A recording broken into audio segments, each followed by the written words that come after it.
Welcome to the Marvin Gaye Song of the Day show. We are going to access the Marvin Gaye Song of the Day playlist. I'm going to hit shuffle and let whatever random song YouTube decides to play from my generated videos. We will quickly look at the artwork for the video and then we will dissect the song, teaching you, showing you, inspiring you to listen to these enduring gifts of Marvin Gaye. Join me. Hi, and welcome to my Marvin Gaye channel. I don't know what the hell to call this thing on YouTube. It's just where we're going to listen to the Marvin Gaye Song of the Day on shuffle and see what we get. I'm trying a new setup, so I guess I'm right here in the corner of the screen. And I don't know. It's like, where do I look? I think if I look at myself, then like clearly, but it's gonna. I feel like I'm gonna be creeped out if I'm looking directly at you guys because like I feel like right here you're getting direct eye contact. Whatever. Okay. Look, we are in the Marvin Gaye Song of the Day playlist. If there's a little bit of a humming, I've got a heater on right here at my feet. So, and I'm cold, so we are curled up today. Let's see. Let's get up into this thing. Hopefully by doing this setup, it's going to be like quicker for me to do. Oh, this song was playing. So let me shuffle. Let me actually get rid of this little thing too. Okay.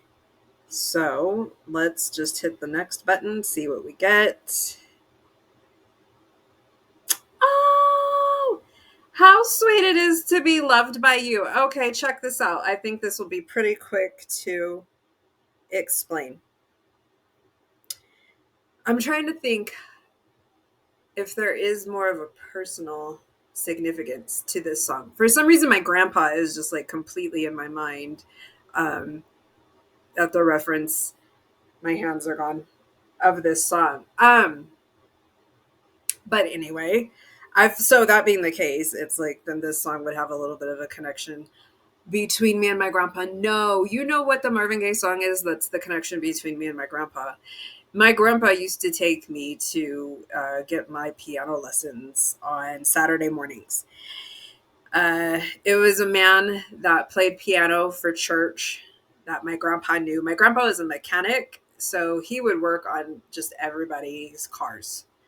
He had clients, he was a legit little garage. So this dude would come and get this gentleman, he was not a dude. This gentleman would come and get his car work done by my grandpa. I was interested in piano lessons. This man also played the piano for his church, like a big church. And he offered piano lessons. So my grandpa would take me over to his house to get my piano lessons on the weekends. And my grandpa and I were like, where is the camera? Let me look at the camera for a second. And at one point, because my grandpa would always come down and sit with me in the area he had it in his basement of his house.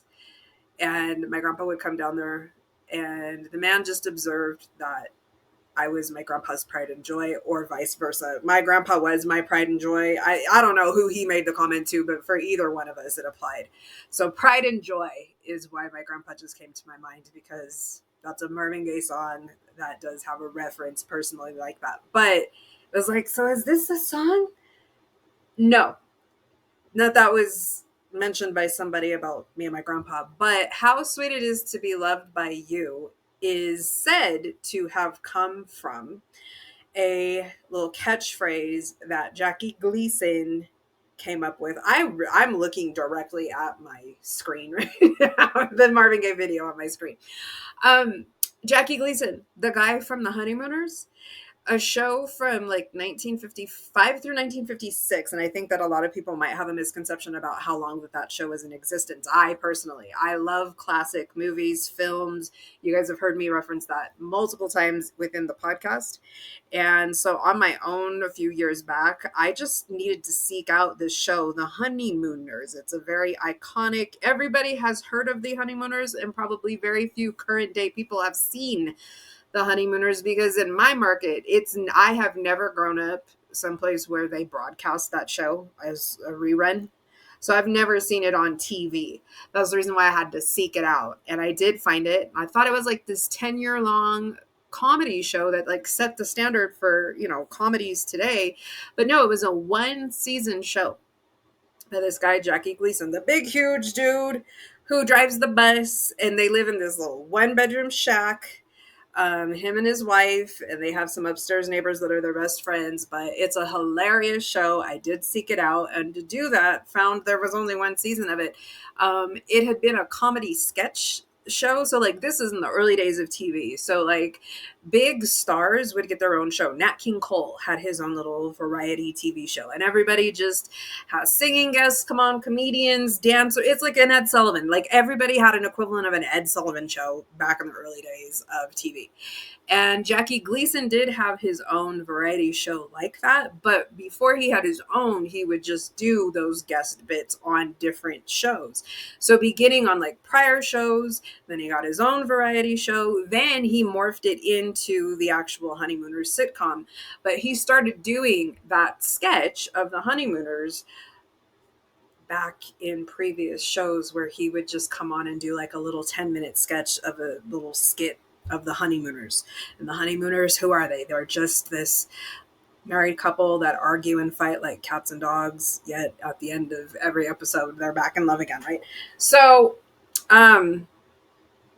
throughout the course of him just having his own shows, because he did a whole bunch of other stuff besides just the Honeymooners on all of these different variety shows that he would work on, including his own, right? Like once he got to having his own show, he would have a skit of the Honeymooners here and there, but he would have a whole bunch of other content. Then it morphed into now, okay, this thing is so popular when you do it on your little sketch show. Let's do a whole entire show just dedicated to it. He did that.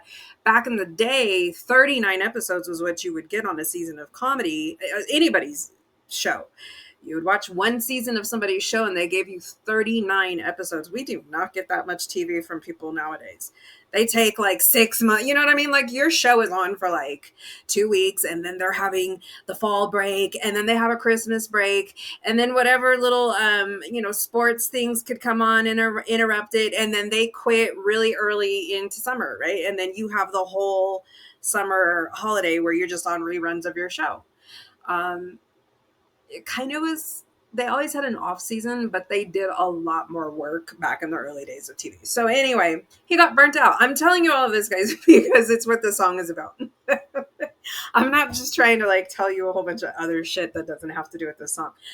So he had 39 episodes of The Honeymooners as its own sitcom. Okay, so it's going up against I Love Lucy. And at first it was doing really well. Towards the end, it was coming down a little bit in the ratings. But more than that, Jackie Gleason was getting burnt out on content weekly. Whereas prior, he might do a sketch of the Honeymooners maybe once a month on his variety show or whatever, right? So it was a good show. Don't get me wrong. Like from episode 1 to the final 39th episode of that show, it's good quality and you don't feel like it's lagging. But what he didn't want it to do was to lag into ongoing seasons.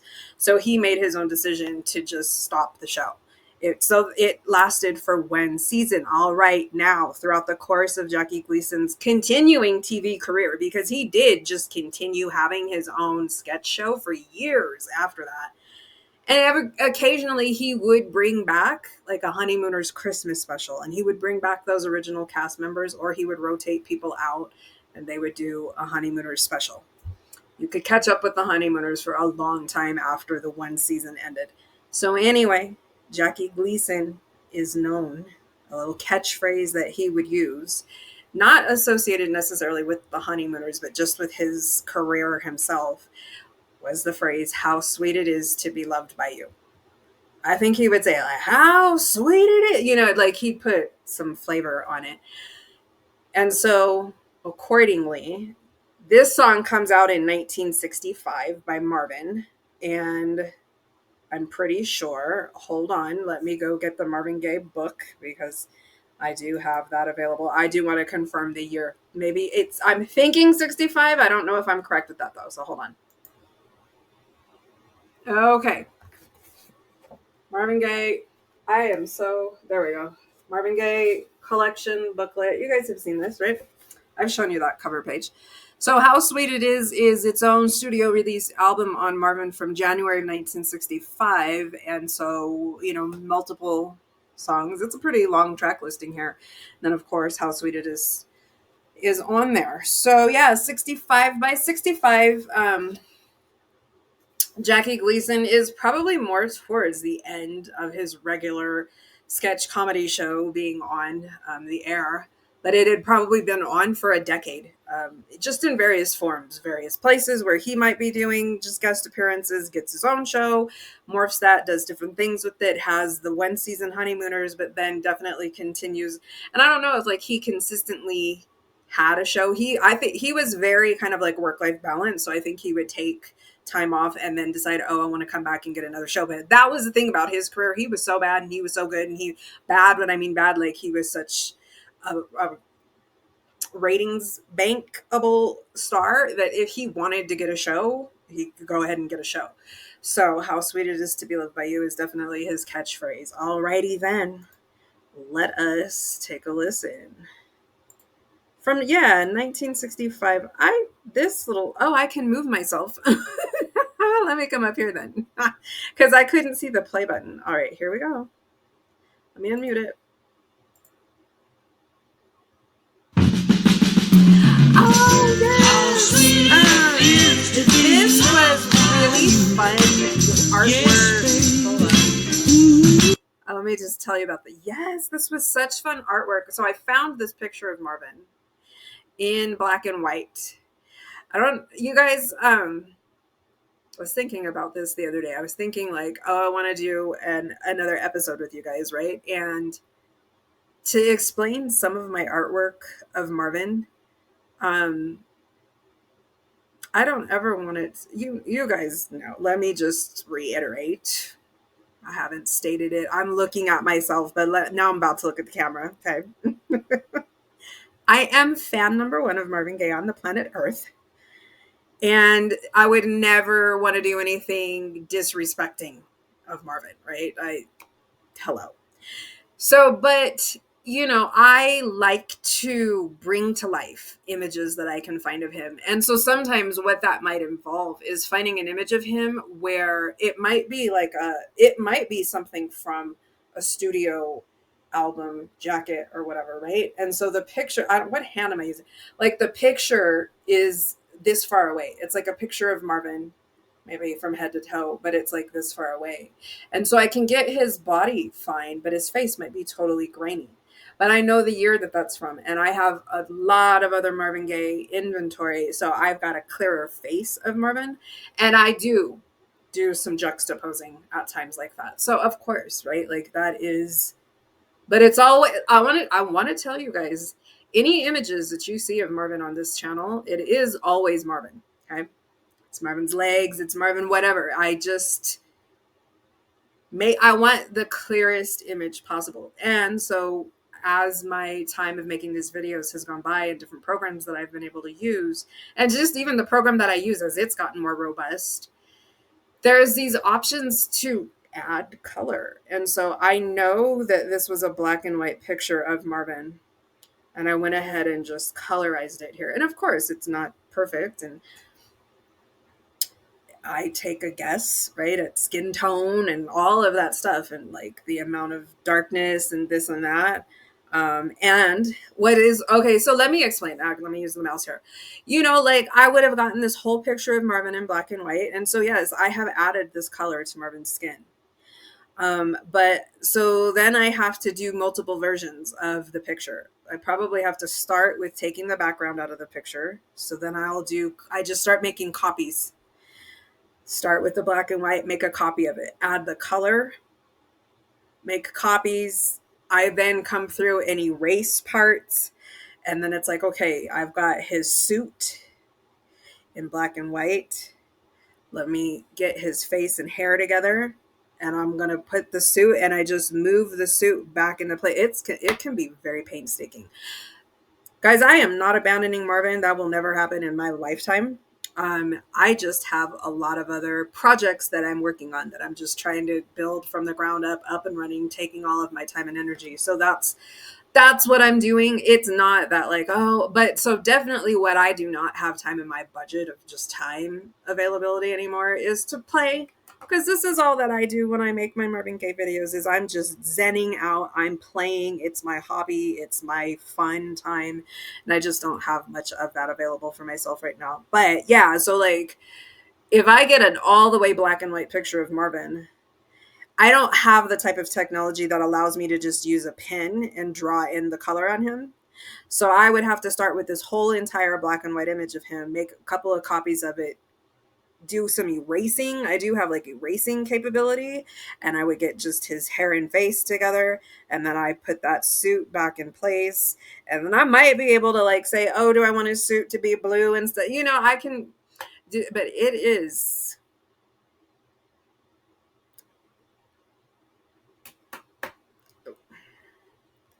I am Marvin Gaye's #1 fan on the planet Earth. So yeah, okay. So I can guarantee you that's what happened with getting this image of him together. And then it was just why am I doing this? I wanted clouds. I guess I wanted him to be in a cabin on vacation, just chilling. So I put in this what is he sitting on? The patio. What did they call it? No, it's not a patio. It's what people have on their houses that they spend a lot of time on. What the fuck is it called? I don't even know what this thing is called. But you know, like when people have one of these, and boy, they put in work or they build it. Do you build this? You got the wood together. Let me make this thing full screen. Oh, it was full screen. That's what it looked like, full screen. I don't want that thing on there. How come my little scroll bar is not? Anyway, I don't like this because I want to see the wood better that I have him sitting on. I feel like I have planks that are going behind him, and I put those 2 little flower pots on. But I feel like I grabbed this whole mountain scene, but then guess what? I carved out a hole in the mountains, and then I found a lake video, and I plopped it into the background. So what that just requires is like cutting out holes and then putting things on different layers and where my hands are putting things on different layers and positioning them. So I would have to get the lake, and I start out in the front, but then I got to move it to the back, and I size it up so that hold on. Let me mute this for a second and play it. Let's see what we've got going on with that lake. Right? Do you see the movement in the lake? And that lake came in with these tree shadows, reflections, right? And so I had to try and line that up just right where I wanted it, up against the trees that are full. You know what I'm saying? Like, I make videos. Okay. So yeah, now I can see this a deck, right? White folks.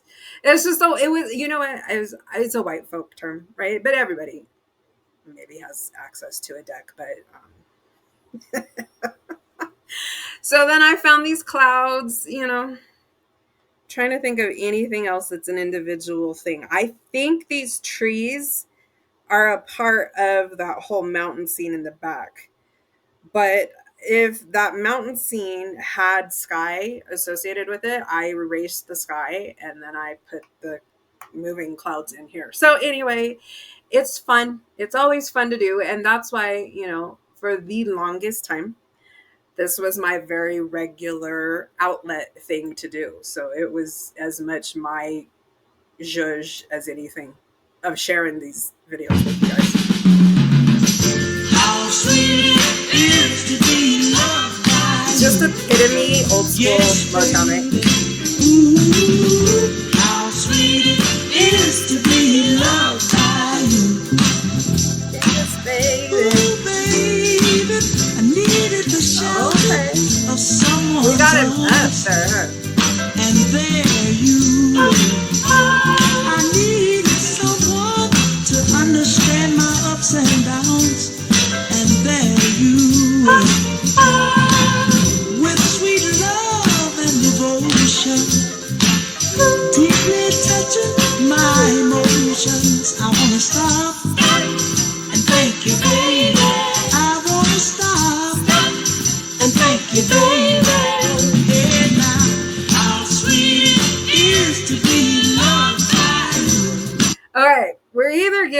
Supremes or Martha and the Vandellas. It's one of the girl groups giving him this background here, right? But very iconic old school Motown. Oh, how sweet it is to be loved. Yes, it is. I'm in my little office. Close my eyes at night and wonder what would I be without you in my life. Everything was just a bore. All the things I did seems I've done them before. But you brighten up all my days with a love so sweet in so many ways. I wanna stop and thank you, baby. I wanna stop and thank you, baby. Yeah, how sweet it is to be loved by you. Oh yes, it is, baby. How sweet it is to be loved by you. Yes, it is, baby. He's so gentle in this song. Wow. Marvin is very subdued. You are better to me than I've been to myself. For me, there's you and nobody else. Stop and thank you, baby. I wanna stop and thank you, baby. Oh, how sweet it is to be loved by you. Tell the truth, baby. How sweet it is to be loved by you. Well, it's like sugar to my soul. How sweet it is to be loved by you. Oh, yes, it is. This was definitely one where the background had a consistent, noticeable, just as much a part of the song. There are others of his songs where he has the ladies in the background, where they kind of ebb and flow a little bit more, and maybe it's not so easy to memorize their parts either. But that one was very pronounced, the background, just as much as Marvin. Marvin was very subdued in that one, but oh my gosh, iconic, classic Motown Marvin. I wonder where this thing charted. You know what? Hold up. I believe in the Marvin Gaye collection that it is a part of the 20 top 20 disc here. Yeah, How Sweet It Is to Be Loved by You. How Sweet It Is to Be Loved by You. It says 1964, actually, in the bottom here. I thought that, oh, yes, it does. It does tell me chart placements. Hold on. There's a little key. So I've got the peak positions of R&B and pop. So R&B is my first number and pop is my second. So this thing charted number 4 for R&B and number 6 for pop. I mean, that's a huge. So in this booklet here, we get to a disc, a booklet. We get a whole disc in the Marvin Gaye collection that's titled 20 Top 20s. So 20 songs from Marvin Gaye's career that charted top 20, and fuck, but they were being specific that this, okay, wait. Okay, it's either place that it charted, because like You're a Wonderful One charted number 31 on R&B, but it charted 15 for pop. So they were just going by either chart, like where did it place, but either one, it was in the top 20. When you think about full, there's all kinds of records and this, that, and the other thing. And like I told you, it pisses me off because the whole term platinum doesn't even be created in the music industry until, I believe it's like the first part of the 80s, late part of the 70s, but I actually think it's the first part of the 80s. I did look this up for one episode of the podcast. And okay, so it's like that term starts to get applied going forward. But what the fuck about all the people in the industry for all of the years of it that had million copy sellers, numbers and numbers and numbers of times in their career, that, oh, they don't get that respect tied to their name though. And that applies so much to Marvin. There's song after song after song after song after song in Marvin's catalog, more than 1 million copies sold. But why do we not know that? to refer to it as that was his platinum charting song, right? But definitely, definitely, definitely a lot of them on Marvin's name were that. More than 1 million copies sold. Um, I don't know. I got off on a tangent on that. But yeah, How Sweet It Is to Be Loved by You was a very subdued performance. Charted very well for him. Very much associated with like just classic, iconic Motown sound. I don't care, people, where my eyes are looking. I feel more comfortable with my eyes where they are. I'm gonna go. You can like and subscribe. I really like this setup. It's very easy. Hold on. Let me show you where I'm sitting. Let me see if I can easily show you this. I'm in my little office. Okay. So it's like what I've got here in front of me is very zen, very beautiful, very delightfully set up. Let me show you. Let me see if this thing shows.